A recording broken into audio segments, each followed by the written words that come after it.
हाय guys, माझं नाव Akshay. Welcome back to what's my review. So आजच्या व्हिडिओमध्ये कैरी या मराठी चित्रपटाचा रिव्ह्यू करणार आहे. प्लीज व्हिडिओ शेवटपर्यंत बघा, खूप मजा येणार आहे आणि चॅनलला सबस्क्राईब सुद्धा करा. जिलबी, वडापाव आणि कढीपत्ता सारख्या मास्टरपीस मूव्हीज नंतर मी अजून एक यांचा बाप सिनेमा बघितला आणि फिल्मचं नाव आहे कैरी. हा चित्रपट फ्रायडेला रिलीज झाला, मी संडेला बघितला.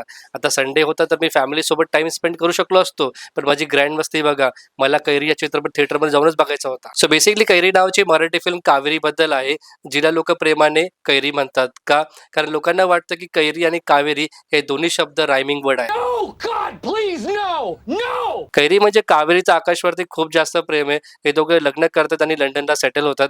पण एके दिवशी आकाश अचानक गायब होतो, which was a good thing. But still कैरी आकाशला शोधण्यासाठी खूप जास्त धडपड करते आणि या सगळ्यात तिची भेट होते गोपालशी, जो तिची मदत करतो. आणि एक पोलीस ऑफिसर सुद्धा आहे, प्लेड बाय सुबोध भावे, जो या केसला सॉल्व्ह करण्याचा प्रयत्न करतो. कैरी नावाची मराठी फिल्म अराउंड 2 तासाची आहे, पण या फिल्म मध्ये तुम्हाला कैरीचा एकही गुण शोधूनही सापडणार नाही.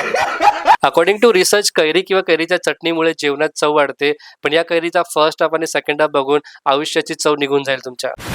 असं मानलं जातं की कैरी खाल्ल्याने पचनशक्ती वाढते, पण कैरी नावाच्या मराठी फिल्मची स्टोरी लाईन आणि स्क्रीन प्ले बघून तुम्हाला ॲसिडिटी, कॉन्स्टिपेशन आणि अल्सर सगळे आजार एकत्र होतील. इनफॅक्ट लोकांचं असं सुद्धा म्हणणं आहे की कैरीचे पणे उन्हाळ्यात शरीर थंड ठेवण्यासाठी उपयोगी असतात आणि एक्झॅक्टली या चित्रपटामध्ये संपूर्ण कास्टची परफॉर्मन्स बघून तुमचं शरीर सुद्धा थंड होईल, तुमच्या डोक्यात मुंग्या येईल आणि हातपाय सुन्न पडते.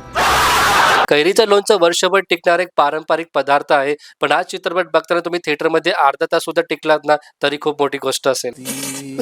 सायली संजी मराठीतली one of the most talented actress आहे, जिने बस्ता आणि गोष्ट एका पैठणी सारखे माइंड ब्लोईंग सिनेमे डिलिव्हर केले. पण 2025 मध्ये तिने संसारा आणि आता कैरी सारखा टॉर्चर सिनेमा डिलिव्हर केलाय, which is very very unexpected from her. At least Sayali संजीची ऍक्टिंग तरी या चित्रपटामध्ये थोडीफार नॅचरल वाटत होती, पण बाकी फिल्ममध्ये जितके पण ॲक्टर्स होते त्यांनी ओव्हर ड्रॅमॅटिक आणि अनप्लेझंट परफॉर्मन्स डिलिव्हर केली, जी एक टाइम नंतर खूप जास्त अनबेरेबल वाटते. आणि त्यासोबत फिल्मचं डायरेक्शन आणि म्युझिक सुद्धा काही नवीन ऑफर करत नाही आणि म्हणून चित्रपटाला मी -100 आउट ऑफ 100 स्टार देईल. बाकी तुमच्यापैकी कोणी चित्रपट हा थिएटरमध्ये बघितला असेल, तुम्ही जिवंत आहे की नाही कमेंट सेक्शनमध्ये एकदा नक्की सांगा आणि व्हिडिओ शेवटपर्यंत बघण्यासाठी मनापासून धन्यवाद.